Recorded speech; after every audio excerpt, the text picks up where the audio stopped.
ఈరోజు చేయబోయే రెసిపీ చింత చిగురు పులిహార. ఇది నేనే ఐడియాతో ఒక 4-5 సంవత్సరాల నుంచి చేస్తున్నా. ఇది ఇలా చేస్తే బాగుంటుందని నాకు అనిపించింది. అప్పటి నుండి చేస్తానే ఉంటా. ఈరోజు మీకు చూపించబోతున్నా. దానికి కావాల్సినవి ఏంటంటే నూనె, ఉప్పు తగినంత, ఆవాలు, జీలకర్ర, పచ్చి శనగపప్పు, మినప్పప్పు, పల్లీలు, ఎండుమిర్చి 2 ఇట్లా బద్దలుగా చేసుకున్న పచ్చిమిర్చి, కరివేపాకు రెబ్బలు, అన్నం, పులిహార. ఇంత అన్నం తీసుకొని చింత చిగురు. ఇది మీకు చేసే విధానం చూపిస్తా. ముందు స్టవ్ వెలిగించి బాండీ పెట్టుకున్నా, వేడైంది. ఆయిల్ వేస్తున్నా. చూడండి, గిన్నె చాలు, కొంచెమే మీకు టేస్ట్ కోసం చూపిస్తామని ఈరోజు కొద్దిగా చేస్తున్నా. 2 కప్పులు ఉంటుందేమో అన్నము. ఆయిల్ వేడెక్కిందిగా.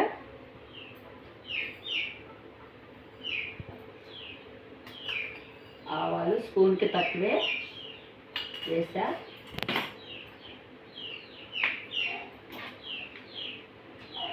చిటపట అనేదాకా కొంచెం ఉంచాలి. 3 ఎండుమిర్చి, పచ్చెనగపప్పు స్పూను, మినపప్పు 1/2 స్పూను, జీలకర్ర కొంచెం, చూడండి కొంచెం, పచ్చిమిర్చి ఆవులండి కొంచెం చిటపటని బాగా వేయాలి.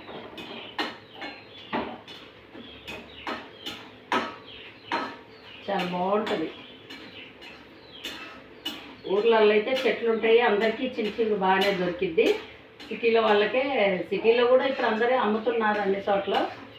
చిగురు బాగానే దొరుకుతుంది అందరికీ అందుబాటులోనే ఉంది చిగురు. ఈ ఊర్లో కూడా అమ్ముతున్నారు, పల్లెటూర్లలో కూడా అమ్ముతున్నారు. వేగాక పప్పులు వేగినాయి కదా, పల్లీలు,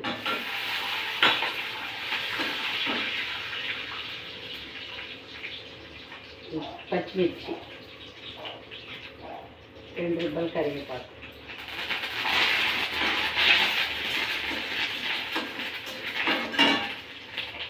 పసుపు తగినంత చూసి మనం అన్నాన్ని. నేనైతే ఇది కొంచెం వేస్తాను, కొద్దిగా కాబట్టి. అన్నీ వేడుకున్నాయి, పక్కన పెట్టేసుకున్నాం.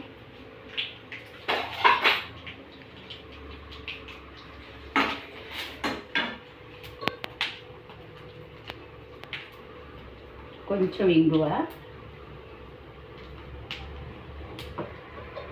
కొంచెం మెంతిపిండి వేసుకుందాం టేస్టీ కోసం, కొంచెం వేసి వేయనట్టు.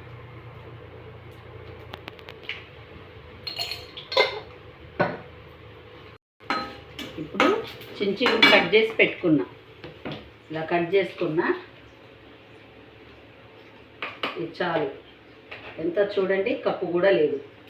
కొద్దిగా తీసుకున్నాం అన్నం కాబట్టి.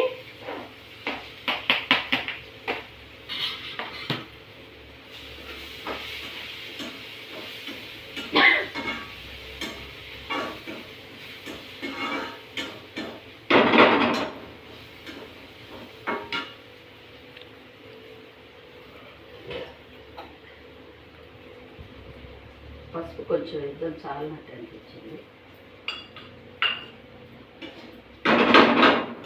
చిగురు కూడా కొద్దిగా వేగాలి. ఉప్పు ఒక స్పూన్కు తగ్గించి అందులో వేసా, కొద్దిగా ఇందులో కూడా వేద్దాం. ఉప్పు తగినంత చూసి సుమారుగా వేసుకోవచ్చు.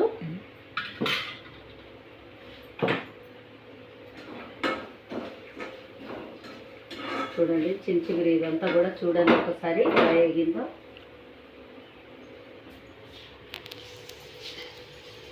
చక్కగా చూసారుగా. ఇందులో తిరగమాత గిన్నెలో చూడండి, ఇలా వేసేసుకుందాం. చక్కగా అయిపోయింది. ఇక దించేసుకుందాం. చూడండి, చిగురు పులిహార రెడీ. ఎలా ఉందో మీకు టేస్ట్ చూసి చెప్తాను.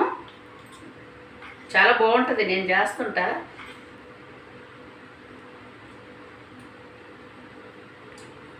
చాలా బాగుందండి. ఇది మీకు నచ్చినట్లయితే లైక్ చేయండి, సబ్స్క్రైబ్ చేయండి.